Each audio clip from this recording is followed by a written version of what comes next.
होऊन मारली जायची. अशा परिस्थितीत सिंदखेडचे राजे लखुजी जाधव यांची कन्या म्हणजे साक्षात दुर्गा, भवानी, रणचंडी अशा जिजाऊ यांचा विवाह तोडास तोड निजामशाहीचे थोर सरदार मालोजी राजे भोसले यांचे पुत्र शहाजी राजे भोसले यांच्याशी झाला. थोड्याच कालावधीमध्ये शहाजी राजे भोसले व यांचे सहकारी कर्नाटकात मोहिमेसाठी गेले.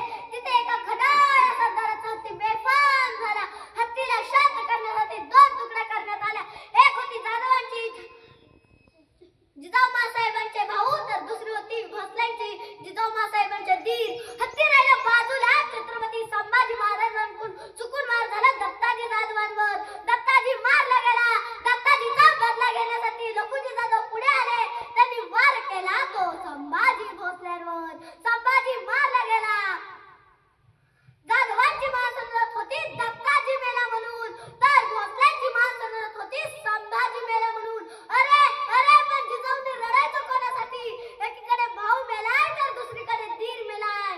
त्यांना वाटत होतं इंग्रजी, मोगल, पोर्तुगीज या सत्तातून बाहेर पडावं. शेवटी जाता जाता मी एवढेच म्हणेन, वाघिणीचा काळीज तिच्या वाघ तिच्या ओटी.